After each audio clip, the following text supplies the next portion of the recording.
તો હલો મિત્રો, કેમ છો બધા? મજામાં ને? તો સ્વાગત છે આજના મારા મિની બ્લોગમાં. તો હું આવી ગઈ છું જૂનાગઢ, તમને વિઝિટ કરાવું ઉપરકોટ. ચાલો મારી સાથે વિડીયોમાં બન્યા રહેજો. તો જુઓ મિત્રો, પહેલાં તમે ઉપરકોટમાં એન્ટર થશો ને તો તમને અહીંયા તોફ જોવા મળશે રાજાશાહીના, નાના મોટા. અને અહીંયા જૂનાગઢનો નજારો તો એટલો મસ્ત દેખાય છે ને કે કાંઈ ન ઘટે. એટલું વાતાવરણ મસ્ત દેખાય છે ને. તડકો યા જેટલો છે ને ભૂક્કા બોલાવી દે એવો તડકો છે ને. બાકી તો મિત્રો હું આવી ગઈ છું અડીતળી વાવ જોવા. તો ચાલો આપણે જોઈએ અડીતળી વાવ કેવી છે.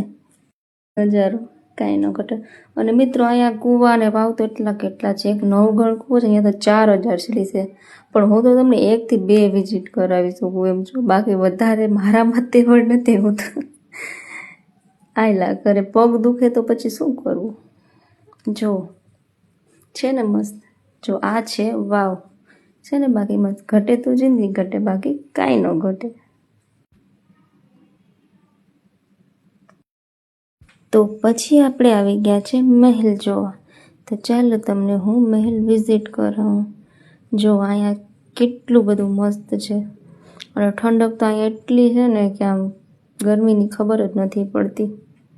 અને અહીંયા બધી છે ને ઐતિહાસિક વસ્તુ છે, બધી રાજાશાહી રાજાની વસ્તુ. અને આમ બધું ઇતિહાસ લખ્યું છે કે ઉપરકોટ, આખા ઉપરકોટ વિશે ક્યાં શું રાજાએ કર્યું, આ તે આખો ઇતિહાસ આમાં ઉપરકોટનો છે. જાણવામાં જેવું છે બધું. જો રાજાશાહી જૂનવાણી બધી વસ્તુ છે ને. એમાં બધો ઇતિહાસ લખ્યો છે. પહેલાં જો આવા મહેલ નહોતા. ઉપરકોટ આવો ને એટલે પછી મજા જ આવે, કાંઈ ન ઘટે. હું તો પહેલી વાર આવી છું, મને તો આ જગ્યા બહુ ગમી.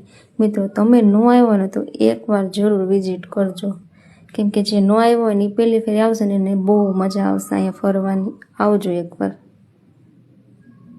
તો પછી આપણે આવી ગયા ગિરનાર દરવાજા. જો ગિરનાર દરવાજાનો તો કંઈક નજારો જ અલગ છે. જો મેં થોડાક ફોટો શૂટ કરી લીધા અહીંયા અને મજા આવી.